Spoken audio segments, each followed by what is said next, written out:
सहारा प्रणाम। ये रिवाज सदियों से चला आ रहा है। रूह के परवाज होने के बाद इंसान का जिस्म जमीन के नीचे दफन कर दिया जाता है। कहते हैं इंसान की मौत के बाद दूसरा ठिकाना उसकी कब्र होती है। कब्र जिसकी तन्हाई और घुप अंधेरे का ख्याल भर इंसान के रोंगटे खड़े कर देता है। तो एक सुनसान कब्रिस्तान की कल्पना भी उतनी ही भयावह होती है जितना खामोश रातों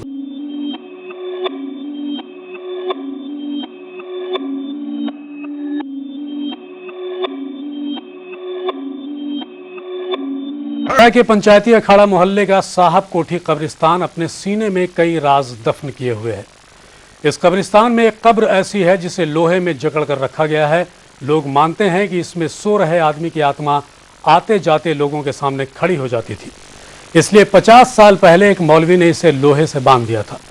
तब से इस भूत को किसी ने देखा तो नहीं है, लेकिन लोग अब भी डर जाते हैं और अंधेरा होने के बाद यहाँ आने से खौफ खाते हैं।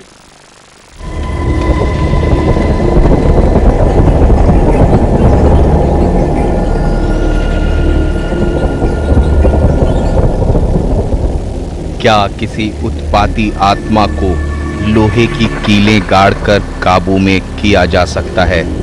अंग्रेज अफसर ओवेन टॉम्किंसन की कब्र को लोहे से जकड़ कर रखा गया है, लेकिन फिर भी लोग डरते हैं। भय तो ऐसा लगता है जैसे लगता है कोई सामने से खड़ा, लेकिन नज़र ऐसा नहीं आता है। लगता है ऐसी बात नहीं है। अभी भी आप कभी चलाइए अचानक शाम के वक्त में, ये 7-8 बजे के बाद, तो ऐसा महसूस हुआ कि लग रहा है कि कोई सामने है या कोई आ रहा है या कोई गुजर रहा, लेकिन ऐसा कोई नुकसान वगैरह जो है किसी हम लोग तो यहाँ नुकसान नहीं। बचपन में सिखाया जाता है कि भूत का डर सताए तो लोहे पर हाथ लगा देना। यहाँ भी किस्सा ये है कि ओवेन टॉम्किंसन की आत्मा को शांत करने के लिए 50 साल पहले इस कब्र को लोहे की कीलों और सलाखों से बांध दिया गया, नहीं तो इसमें सो रहा आदमी आते जाते मुसाफिर को तंग किया करता था। इनकी रूह यानी कि मुर्दा जिस्म जिंदे शक्ल में खड़ी हो जाने के बाद लोगों को अक्सर चाय और बिस्कुट लोगों से तलब किया करते थे। आने जाने वाले, चूँकि गया जहानाबाद रोड है और रोड पर चलने वाले जो भी मुसाफिर हैं उनको ये इस बात के लिए रिजिड होते थे कि हमको चाय और बिस्कुट चाहिए, जिस कारण ये रोड में उस वक्त बहुत सन्नाटा था। लोग अब भी यहाँ चाय बिस्किट रख जाते हैं, लेकिन मनोविज्ञान मानता है कि ये एक ऐसे वहम की वजह से हो रहा है जिसने पूरे समुदाय को जकड़ रखा है। कम्युनिटी के विकास को रोक देगा। कम्युनिटी को आगे बढ़ना चाहिए तो उसको थोड़ा हैम्पर करता ही है, इसलिए सुपरस्टिशन बहुत नहीं पढ़ना चाहिए, उसकी जानकारी लेनी चाहिए, लेकिन फिर भी हम लोग इससे पूरी तरह से बचते नहीं, कहीं ना कहीं कभी ना कभी ग्रसित होते हैं। ठीक है, मगर सवाल अब भी बाकी हैं कि ऐसा कब तक चलता रहेगा। लगभग 1 सदी पुरानी इस कब्र की कहानी आज भी सिहरन पैदा करती है। सालों से लोगों के दिलों में बैठा खौफ अब तक गया नहीं है।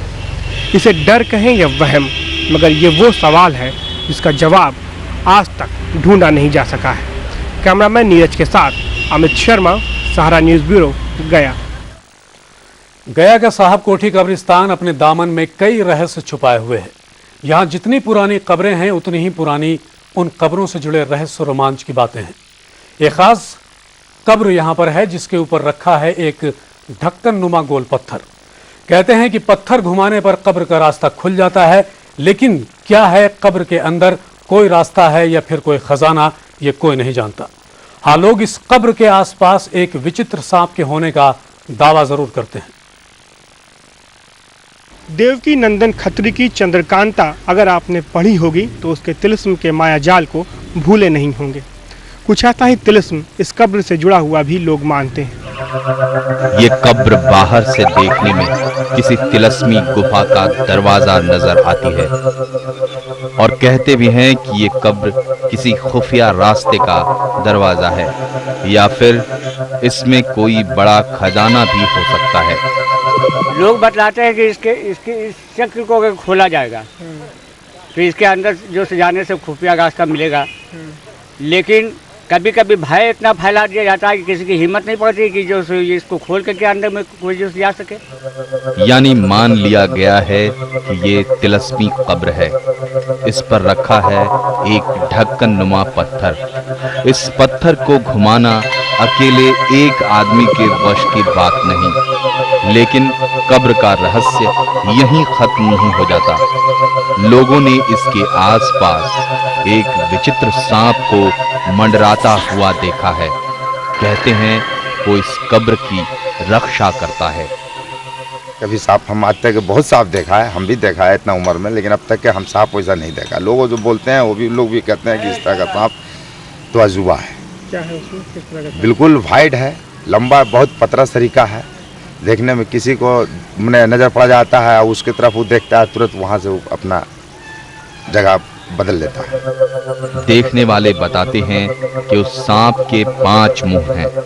सांप को पकड़ने की कोशिश भी की गई, लेकिन वो रहस्यमय ढंग से गायब हो जाता है।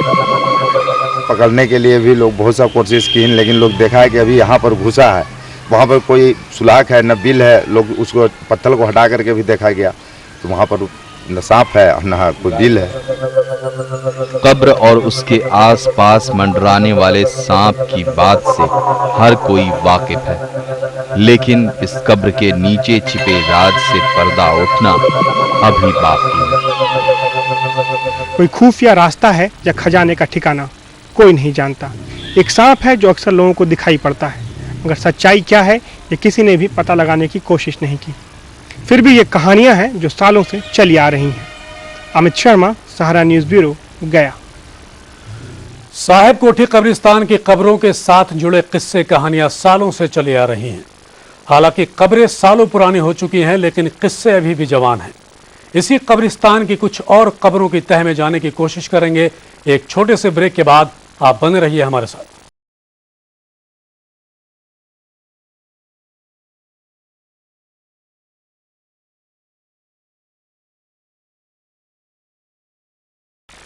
ब्रेक के बाद सारा विशेष में आपका स्वागत है। आज आप देख रहे हैं गुमनाम है कोई। गया का साहब कोठी कब्रिस्तान पर कई तरह के रहस्य हैं। यहाँ कुछ ऐसी कब्रें हैं जैसी कहीं और शायद देखी सुनी नहीं गई हों। ऐसे ही है कब्र जिसकी ऊंचाई लोगों को आश्चर्य में डालती है। इन कब्रों की भव्यता भी रहस्यमय है। इनका शिल्प सुंदर है, मगर ये सुंदरता रहस्य की धुंध में घिरी है। और ये वो धुंध है जो समय के साथ छटती नहीं बल्कि और गहरी होती चली जाती है। रहस्य की ऐसी ही चादर में लिपटी है साहब कोठी कब्रिस्तान की ये टावर नुमा कब्र। माना जाता है कि ये गया में अंग्रेजों के सबसे बड़े अफसर की कब्र है। लोग बताते हैं कि यहाँ अक्सर एक सफेद सांप घूमता है। अंग्रेज साहब के तो उन्होंने बताया था कि तुम मरोगे तो सांप काटेगा तो मर जाओगे। तो उन्होंने ऐसा कमरा बनवाया कि जो कहीं से वो कीड़ा नहीं घुसे, और उसी में वो लेट सोते थे। तो पसीना उनके बदन से चला, वो सांप बन करके उनको डस दिया। रह गए वो लोग, केवल तोड़ताड़ करके देखेंगे तो अब तो मरे पड़े हैं, और सांप भी मरा पड़ा है। सबूत के तौर पर लोग गया के पिलग्रिम अस्पताल में लगी मूर्ति के बारे में बताते हैं, जिसके हाथ से सांप लिपटा है। कहते हैं पिलग्रिम अस्पताल और गया का टावर चौक इसी अंग्रेज अफसर ने बनवाया था।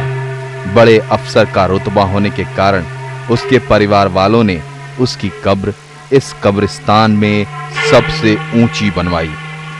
कब्र पर लिखी इबारत और इसका शिल्प वक्त के थपेड़ों के साथ धूमिल हो गए हैं।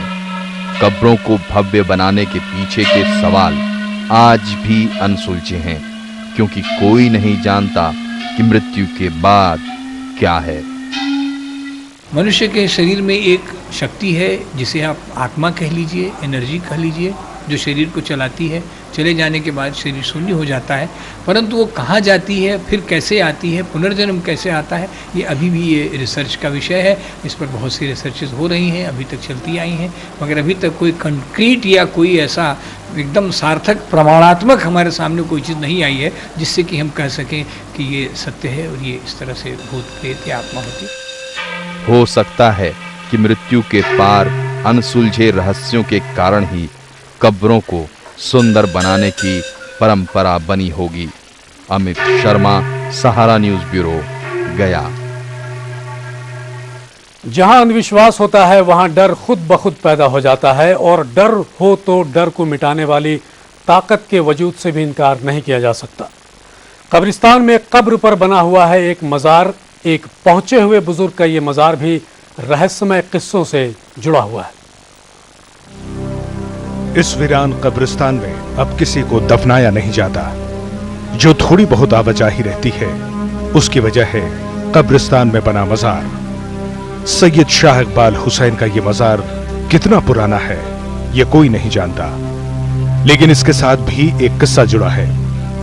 कहते हैं कि कब्रिस्तान की चारदीवारी बनाने की कोशिशें बेकार हो जाती थी। रात में दीवार खुद ब खुद ढह जाती थी। इस मज़ार के बनने के बाद ही यहां चारदीवारी बन पाई। लोग इसे हजरत शाह इकबाल का करिश्मा मानते हैं और तभी से लोगों की आस्था इस मज़ार से जुड़ी हुई है। सुनते आए हैं कि ये अंग्रेजों के समय से पहले की है और इसका महत्व यही है कि इसी के नाम पर आज इकबाल नगर मोहल्ला बसा हुआ है। यहाँ साल में एक बार उर्स भी लगता है। यहाँ हर कौम के लोग आते हैं, हिंदू मुसलमान, हर आदमी 10-5 ठो रोज यहाँ मन्नत मांगते हैं। सारा मामला यकीन का है। कुछ लोगों को इस कब्रिस्तान में दफन लोगों की रूहों से भी डर लगता है और वो इसके आसपास से भी गुजरने से परहेज करते हैं। तो कुछ लोग ऐसे भी हैं जो हर खुशी के मौके पर यहाँ दफन एक बुजुर्ग की मज़ार की जियारत करना जरूरी समझते हैं। अमित शर्मा, सहारा न्यूज़ ब्यूरो, गया। रूहानी ताकतों पर यकीन करने वालों के पास अपनी दलीलें होती हैं, तो इनके वजूद से इनकार करने वालों के दावे भी कमज़ोर नहीं होते। फिलहाल वक्त है एक छोटे से ब्रेक का। ब्रेक के बाद जानेंगे किस तरह किस्से कहानियों के भूत हमारे दिलो दिमाग में घर कर जाते हैं। आप बने रहिए हमारे साथ।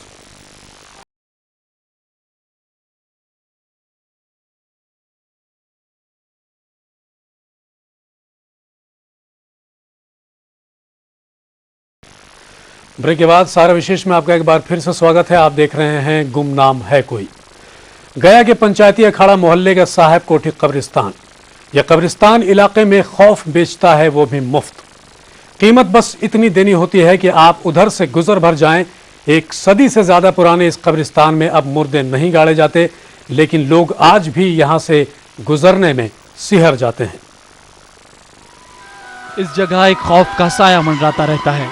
यहाँ की कब्रों ने कई कहानियों को अब तक जिंदा रखा है और ये कहानियाँ कुछ इस तरह लोगों के जहन में बस गई हैं कि सच्चाई बनकर बार बार उनके सामने खड़ी हो जाती हैं। आज भी दिन में तो ऐसी बात नहीं है, कुछ आबादी के लिहाज से भी और कुछ ज़माना भी बदला है। और रहा सवाल ये कि आज भी रात के वक्त यहाँ भयावह सा महसूस इस ग्राउंड के अंदर ऐसा महसूस होता है, इसलिए लोग 8 बजे के बाद तो बिल्कुल नहीं आते। पूरे इलाके में डर का साम्राज्य है। घनी झाड़ियाँ, पुराने ज़माने की ईंटें, सब कुछ रहस्यमय लगता है। एक टूटी फूटी कोठरी है, इसमें कभी यहाँ का चौकीदार रहता होगा, लेकिन आज ये भी वीरान है और ये माहौल यहाँ की कहानियों को सच समझने की ज़मीन मुहैया कराता है। बराबर ऐसा देखा जाता है। तो हम लोग तो अक्सर दिन ही में आते हैं, लेकिन रात में जो है आते ही नहीं। आपको कभी ऐसा कुछ? हाँ, हमारे साथ ऐसा हुआ कि लगता है कि एक कोई परछाई की तरह सामने आया और रोमा गनगना गया। उसके बाद तो यहाँ से घसक जाते थे। ऐसा कई बार ऐसा हुआ है। कब्रिस्तान शहर से दूर है और इस बीच पड़ने वाला सुनसान इलाका सारे माहौल को रूहानी तिलिस्म से भर देता है। शहर का बाहरी इलाका होने के कारण एक तरफ तो आबादी है, लेकिन दूसरी तरफ वीराना। जिस समय कब्रिस्तान बना होगा उस समय तो बिल्कुल सुनसान होगा और वीराने ने कई कहानियों को गढ़ा होगा। इस तरह की चीज़ें जो हैं वो फैलती जाती हैं, एक दूसरे से बढ़ती जाती हैं और बहुत से लोग इसमें बहुत एक्सपर्ट होते हैं। ऐसा कहते हैं कि संभवतः जैसे भूत से वो मुलाकात उन्होंने की, कल मिले, परसों मिले या देखा। और ये बातें सालों साल से जब होती हैं, आप अपने बच्चे को कहेंगे बड़ा होगा तो मन में इस बात को रख लेता है। लेकिन ऐसी कहानियाँ सालों से चली आ रही हैं। इनमें कोई सच्चाई है या फिर ये महज वहम है या अंधविश्वास? बिखरी हुई कई कड़ियों का जुड़ना अभी बाकी है।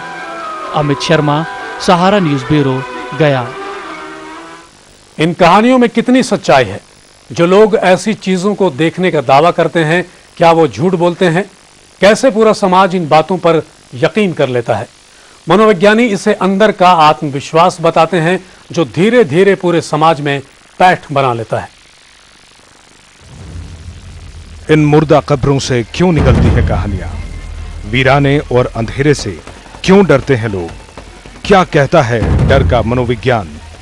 विशेषज्ञों का मानना है कि जो कुछ अस्पष्ट है वो डर पैदा करता है। क्योंकि दिन में सभी कुछ स्पष्ट है, रात में हर चीज़ अस्पष्ट है। तो इसलिए आपके मनस्थिति में अगर कुछ बैठा हुआ है कि आप ऐसी चीज़ देखेंगे, आप अगर ऐसा आपका प्रत्याशा आपके मन में है, तो बहुत संभावना है कि उस तरह की चीज़ें आप देख सकते हैं। यही डर वहम बदल जाता है अंधविश्वास में, और फिर इसके साए से लोग निकल नहीं पाते हैं। देखा जाए तो डर में एक रोमांच भी है। ऐसा नहीं है कि सिर्फ कम पढ़े लिखे हुए लोग इसके शिकार होते हैं। वहम और अंधविश्वास समाज के हर तबके में अपनी पैठ बनाए हुए है। इन बातों पर कम ध्यान देकर आदमी को ये सोचना चाहिए कि सच्चाई क्या है, और इन पर कम ध्यान देकर आगे बढ़ना चाहिए। लेकिन रहस्य फिर भी क्या करें? रहस्य थोड़ा रह जाता है। रहस्य इसलिए रह जाता है कि हम चाहते हैं कि हम उस तरह के गॉसिप बनाते रहें, तो हर व्यक्ति को एक कुछ चाहिए मुद्दा बातचीत करने का, तो वैसे समाज में ये सब थोड़ा थोड़ा रह जाता है। लेकिन फिर भी जो लोग थोड़ा आगे बढ़ रहे हैं उनमें वहम थोड़ा कम हो रहा है। तरक्की पसंद समाज ने हमेशा ही वहम और अंधविश्वासों को दरकिनार किया है, लेकिन विश्वास और अंधविश्वास के बीच की लकीर इतनी पतली होती है कि खुद पर से विश्वास टूटा और डर वहीं से शुरू हो गया। अमित शर्मा, सहारा न्यूज ब्यूरो, गया। अनजाना रहस्य एक रोमांच जरूर पैदा करता है, लेकिन यह तर्क, विवेक और मनुष्य की जागरूकता को मुंह भी चिढ़ाता है। तो डर को भगाने के लिए खुद पर विश्वास करना जरूरी है। आज के विशेष में इतना ही। हमारी पूरी टीम को दीजिए इजाजत। आप बने रहिए सारा समय बिहार और झारखंड के साथ। सारा प्रणाम।